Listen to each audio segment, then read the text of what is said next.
Good morning, ladies and gentlemen, and welcome to Port St. John's 2021 Virtual Port Day. For 60 years, we've had Port Days, and unfortunately last year we had to cancel because of COVID. But this year, we thought it's so important to reconnect with our community, with our stakeholders, and our partners, hence our Virtual Port Day. And before I begin, I'd like to acknowledge that while we meet today on a virtual platform, I'm in St. John, New Brunswick, and we operate the port on the traditional unceded territory of the Wolastoqey and Mi'kmaq people.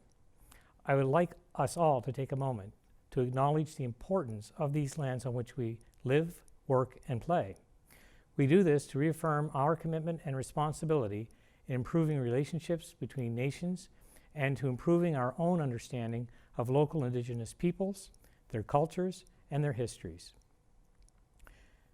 10 years ago, our port team created a vision, and that vision included modernizing our West Side Terminal. Today, I'm pleased to report to you that with our partners, the Canadian government and the provincial government, we're over halfway through the project. We also have a submission in for an enhancement of that project to take advantage of the economic future that lies before us. I want to thank also our event sponsors, DP World, CP Rail, CN Rail, Stuart McKelvey, Irving Transportation and Logistics Division, as well as our media partners, Country 94 and 97.3, The Wave. The support of these sponsors will directly benefit our local seafarers mission, one of the many missions around the world. The work of our missions is vitally important, particularly at this time of COVID, because so often the men and women on board ships are stuck on those ships for well over a year. So again, thank you to our event sponsors. Our modernization has also helped form and drive our strategic priorities. Those priorities are economic value, sustainable development and innovation, safety and environment, and of course, community. These four priorities have helped to shape our agenda for today. In the morning session, we're first going to examine the West Side modernization and the future port with respect to our partners. What does it mean to them? We'll then follow that up with growth and workforce sustainability. Our modernization is going to have significant impacts in a positive way on our economy, and we need to be ready. The third session this morning is going to be examining data and innovation. These are fundamentals if a port is to be efficient and effective. After lunch, we'll reconvene at 1 o'clock and we'll examine cruise in post-pandemic times. What does the resumption of cruise look like? Finally, we'll end our day with port in the community.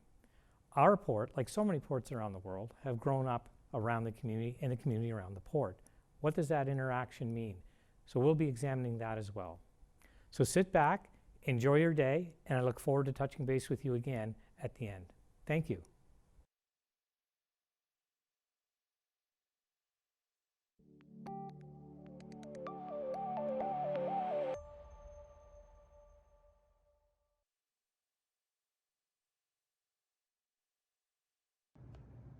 Hi, it's Dominic LeBlanc.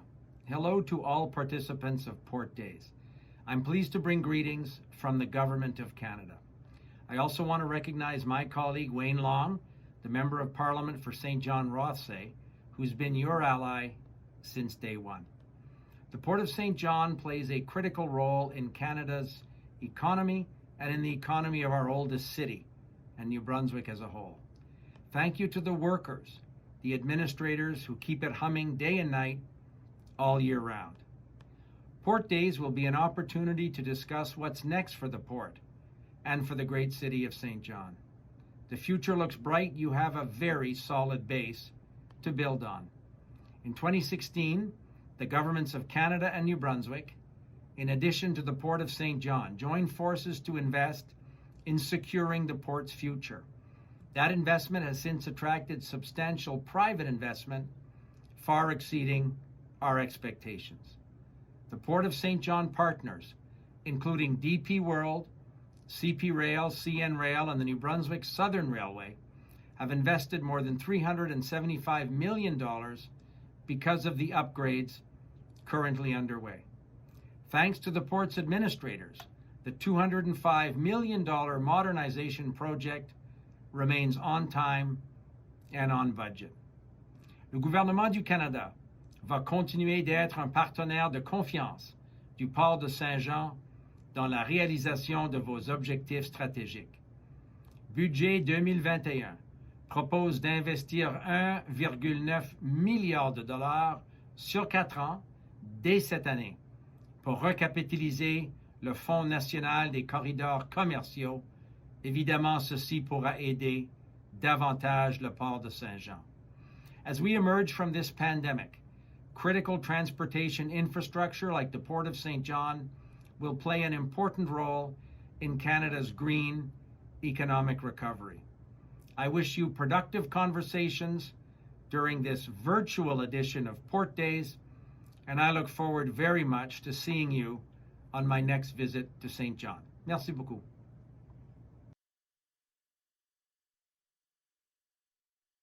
Hello, bonjour. Welcome to the 2021 Virtual Port Days Conference.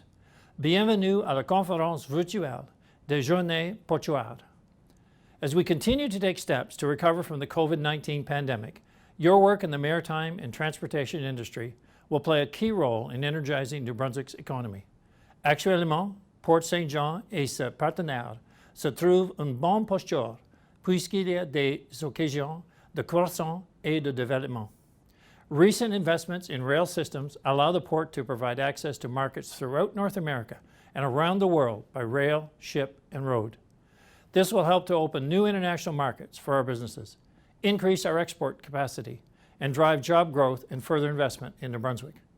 I know you'll enjoy many productive discussions throughout the day as you explore topics such as the West Side Modernization Project, the future of the cruise industry beyond the pandemic, and collaboration with community partners.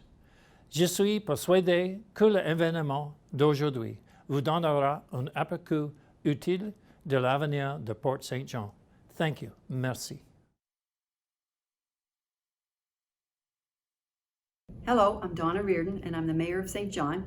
And on behalf of myself and my council and all of the citizens of St. John, I want to welcome everyone to 2021, the Virtual Port Days Convention. While this event is being held entirely online, there is a light at the end of the tunnel. And someday I hope to welcome all of the delegates from outside of our region to our great historic port city. The speakers and sessions today are sure to stimulate great dialogue about the potential and future of our port. Currently, both the city and the port are experiencing a period of growth, and discussions like these are how we capitalize on the opportunities in front of us. We must grow in a measured way that ensures no citizens are left behind as we contemplate a brighter future. There is unquestionably momentum in St. John right now, and it's up to all of us to capitalize on this moment and build a city and a region that we can all be proud of. Thank you to the Port for organizing such an interesting and engaging conference. I hope you all enjoy the sessions and that next year I am able to join you in person as you once again travel to St. John and explore our wonderful city and region. Thank you. Thank you to our CEO, Jim Quinn, for his opening remarks, and thank you also to Minister LeBlanc, Premier Blaine Higgs, and our newly elected Mayor, Donna Reardon. We really appreciate the support for Port St. John and our future here in our region. Now we're turning to our West Side Modernization and Future Port panel, which also features our 5 main sponsors for the event. We hope you'll stay tuned. We're going live in just a few minutes.